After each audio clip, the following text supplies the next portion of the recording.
everyone, my name is Amisha Mishra and in today's video I am going to be reading chapter 14, Our Human Resources. So let's get started. Human as a resource.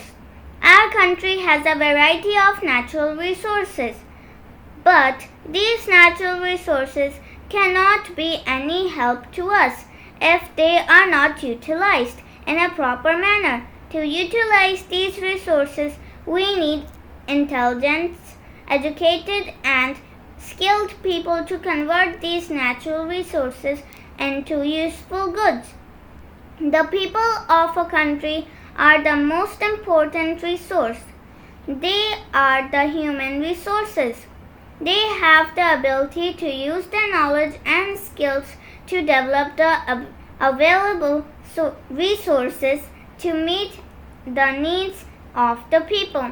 Now we have hundreds of natural resources, but if we take a leaf of tulsi from the tree and we want to make some like medicine, then how can we make it if we don't know how to make it? If we take one rose flower and break its that petals and put it in water and then mash it up, then how is it going to turn into perfume without putting in the right chemicals into it? Let's read ahead. Human resources of India.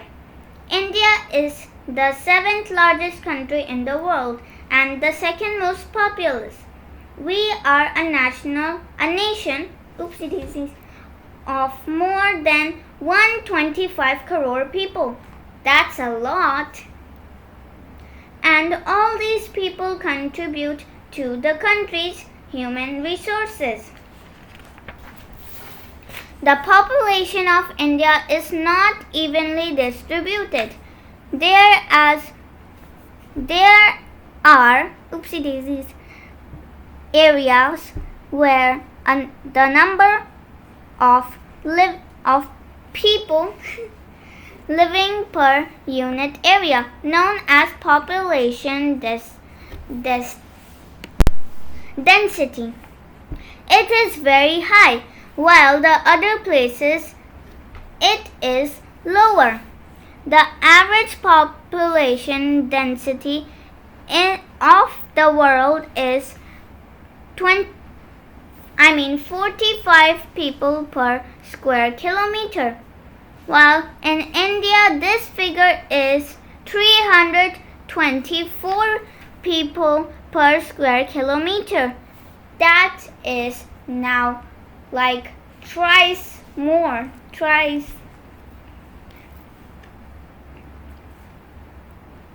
More than half of the total population lives in 5 states: Uttar Pradesh, Bihar, Maharashtra, West Bengal, Andhra Pradesh. The most populous state in India is Uttar Pradesh and the least populous is Sikkim. I didn't know that Sikkim had such less people. Agriculture is the primary occupation of most Indians. Although Indians have made their mark in every field, there are Indian scientists, teachers, astronauts, doctors, engineers, athletes, businessmen, film stars, etc. in every part of the world. However, the full potential of India's human resources has still not been used, as there are many people, especially those living in villages, who are educated, malnourished, and poor. What does malnourished mean? Well, malnourished means not getting enough nourishment, like vitamins and all the stuff to keep ourselves healthy. Development of human resources. Human resources are directly linked to the development of population. Just having a large population does not improve human resources. If the people are not educated, healthy, and independent, the development of human resources has been a focus on the government since independence, but there are many problems occurred in creating a useful workforce. Some of these problems are overpopulation. Having a large population puts too much pressure on natural resources, amenities and services, food, water, sanitation, schools, roads, transport, and health services are not able to keep pace with the ever-increasing population. As there is more development in cities as compared to villages, there are more jobs and money in the cities.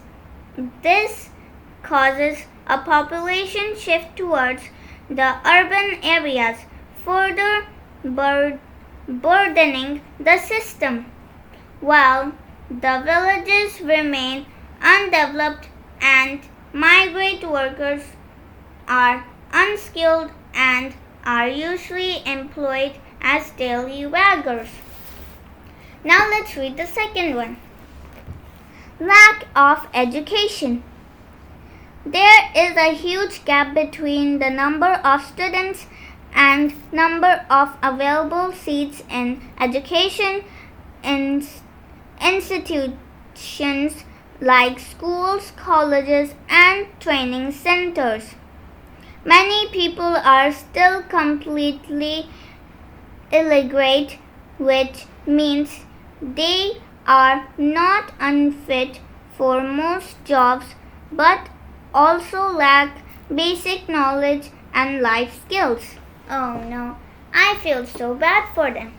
But now let's read the third one. Poverty.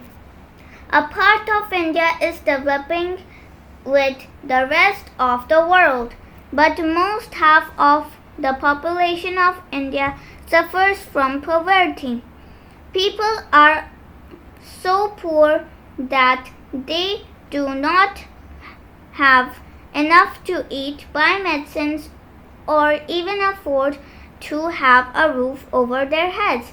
This poverty makes them unable to live a normal, healthy life, and children growing up in poverty have no access to proper nutrition, education, or health.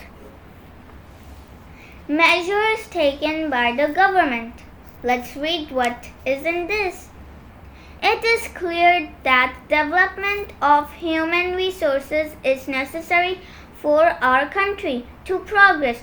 The government has taken many measures to overcome the different problems faced by the people. Some of these steps are population control.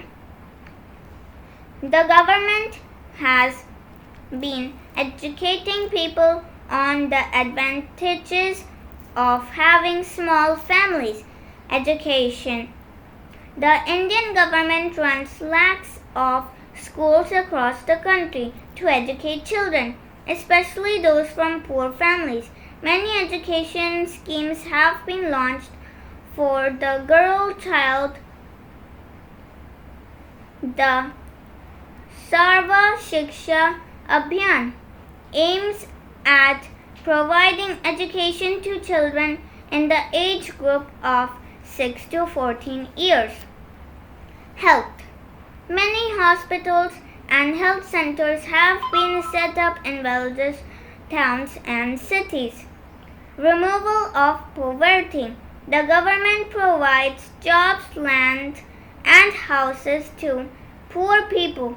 Banks are also enacted to provide loans to farmers. Loans are also being given to people to start their own businesses. With the development of India's vast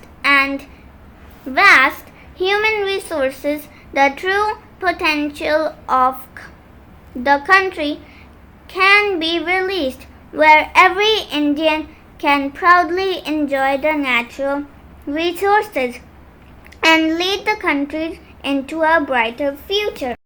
Well, now I'm done with the chapter, so I guess it's time to end the video. Bye everyone, love you all. Make sure to like, subscribe and share this video with your friends. Bye everyone.